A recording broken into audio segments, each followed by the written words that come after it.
పుల్టల మరో breaking news చూస్తున్నాం. సిద్దిపేట జిల్లా కొమురివెల్లి మండలం గురువన్నపేటలో ఉద్రిక్తత నెలకొంది. పోలీసులకు గ్రామస్తులకు మధ్య ఘర్షణ జరిగింది. మైనర్ బాలికపై అత్యాచారం చేసిన నిందితుడి ఇంటిపై నిన్న 9 మంది గ్రామస్తులు దాడి చేశారు. వారిని అదుపులోకి తీసుకుని తరలిస్తుండగా పోలీసులను అడ్డుకుని రోడ్డుపై ధర్నా చేశారు గ్రామస్తులు. దీంతో చేసేదేమీ లేక గ్రామస్తులకు సర్ది చెప్పి ఏసీపీ సతీష్ నిందితులను అరెస్టు చేయకుండా అక్కడి నుంచి వెనుదిరిగారు. గ్రామంలో ఎలాంటి అవాంఛనీయ ఘటనలు జరగకుండా పటిష్ట బందోబస్తు ఏర్పాటు చేశారు. గ్రామంలోకి కొత్త వారు ఎవరూ రాకుండా శివారుల్లో పహారా కాస్తున్నారు పోలీసులు.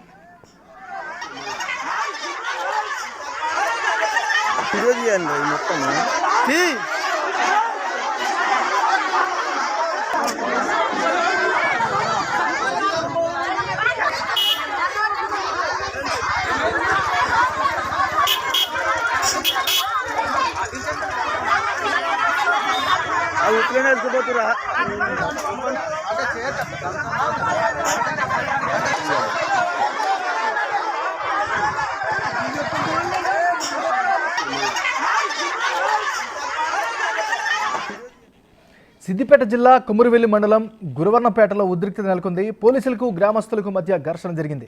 మైనర్ బాలికపై అత్యాచారం చేసిన నిందితుడి ఇంటిపై నిన్న 9 మంది గ్రామస్తులు దాడి చేశారు. ఇక ఇదే అంశానికి సంబంధించి మరింత తాజా సమాచారాన్ని రిపోర్టర్ దుర్గారెడ్డి అందిస్తారు. దుర్గారెడ్డి చెప్పండి. నాగరాజు నిన్న గురువన్నపేటలో ఏదైతే ఇష్యూ జరిగిందో దానికి సంబంధించిన 9 మందిపై కేసు నమోదైంది. వీళ్ళను అరెస్ట్ చేసే సమయంలో గ్రామస్తులకు పోలీసులకు మధ్య ఘర్షణ వాతావరణం చెలరేగింది. ఉద్రిక్త పరిస్థితికి దారితీసింది.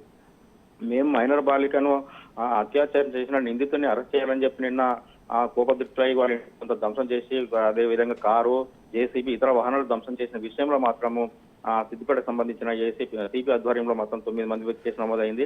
మైనర్ బాలికపై అత్యాచారం చేసిన నిందితులను అరెస్ట్ చేశామని చెప్పి నిన్న ప్రెస్ మీట్ పెట్టి చెప్పడం జరిగింది. ఈ రోజు మాత్రం ఉదయం 10 గంటల సమయంలో అక్కడికి వెళ్ళిన పోలీసులకు ఉస్నాబాద్ ఏసీపీ సతీష్ ఆధ్వర్యంలో వాళ్ళందరినీ కూడా అదుపులో తీసుకున్న సమయంలో మాత్రము ఆ గ్రామస్తులంతా ఒకే చోటగా నిలబడి ఎట్లా అరెస్ట్ చేస్తారు, మేము బాధితుల పక్షాన్ని నిలబడని చెప్పి సపోర్ట్ ఇచ్చి మద్దతు ఇచ్చాము, మేము ఏదైనా ఉంటే చర్చిస్తాం, మాట్లాడతాం, మీతో వచ్చి కలుస్తామని చెప్తే మీరు బలవంతంగా మమ్మల్ని అరెస్ట్ చేసే ప్రయత్నం చేస్తున్నారని చెప్పి పోలీసులపై తిరుగుబాటు చేసే ప్రయత్నం చేశారు. పోలీసులు కూడా సరే మీరు ఎవరైతే నా కేసులు నమోదైనా వీరంతా తర్వాత రండి అని చెప్పి అక్కడ వెనుదిరిగిన పరిస్థితి కనిపిస్తుంది. ఇప్పటివైతే ఆ గురువన్నపేట పరిసర ప్రాంతాలకు కూడా పోలీసులు ఎవరిని కూడా రాణించే పరిస్థితి లేదు. అక్కడ ఏదో ఇష్యూ జరిగే అవకాశాలనే, ఘర్షణ జరిగే అవకాశాలనే కనుక శాంతియుతంగా ఉండాలని చెప్పి శాంతి భద్రతకు విఘాతం కలిగించి ఎవరిని ఎట్టి పరిస్థితులు కూడా విపక్షించే లేదని చెప్పి కూడా ఆ పోలీసు వర్గాలు చెప్తున్నాయి. ఇప్పటికైతే మాత్రం గురువన్నపేటలో నిన్న ఈ రోజు 2 చోట్ల కూడా ఉద్రిక్త పరిస్థితి దారితీసింది కనుక ఆ పోలీసులు కూడా అత్యంత చౌకశక్తంగా వ్యవహరిస్తారని చెప్పవచ్చు నాగరాజ్. దీంతో అక్కడ మైనర్ బాలికపై అత్యాచారం చేసిన నిందితులు మాత్రం నిన్నే అరెస్ట్ చేసినట్లుగా ఆ పోలీసు వర్గాలు చెప్పడం జరిగింది.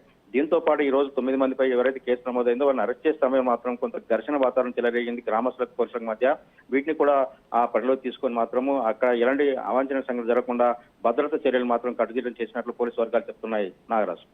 దుర్గారెడ్డి, మరి పోలీసుల చర్యల పట్ల స్థానికులు ఏమంటున్నారు? వాళ్ళ వెర్షన్ ఎలా ఉంది? మరి అంటే స్థానికులు ఏం చెప్తున్నారంటే నిన్నే ఇక్కడ జరిగిన నిందితులను అదుపులోకి తీసుకుంటామని చెప్పారు. తీసుకున్నాం, అరెస్ట్ చేసి కోర్టుకు ప్రవేశపెట్టామని చెప్తున్నారు. వాళ్ళ తల్లిదండ్రులు కూడా విచారించారా, తల్లిదండ్రులు ఎక్కడున్నారు, వాళ్ళు కూడా ఇక్కడ లేరు కనుక అసలు మేము వాళ్ళతో కూర్చుని మాట్లాడతాం, చర్చిస్తామనే విషయాలు కూడా కొంత ఆ పోలీసులతో వాళ్ళు మాట్లాడిన విషయాలు మనకు తెలుస్తున్నాయి. దీంతో పాటు 9 మంది అంటే చాలా మంది గ్రామానికి సంబంధించిన వేలాది మంది అక్కడికి వెళ్లారు.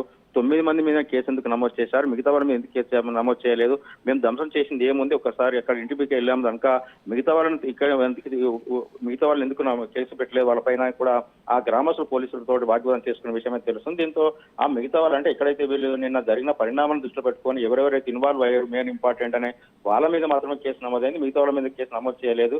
మిగతా వాళ్ళ మీద కేసు నమోదు అంటే వాళ్ళు ఎక్కడన్నా ధ్వంసం చేసినట్టు ఉంటే వాళ్ళ మీద కేసు నమోదు చేస్తామని చెప్పి పోలీసులు కూడా చెప్పడం జరిగింది. పోలీసు వర్షన్ తో పాటు గ్రామస్తులు కూడా ఏకీభవిస్తున్నారు.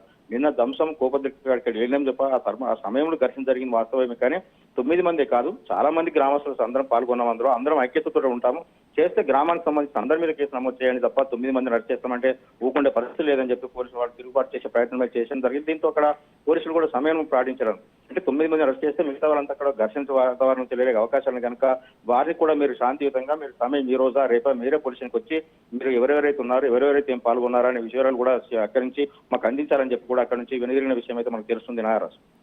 Thank you Durga Reddy.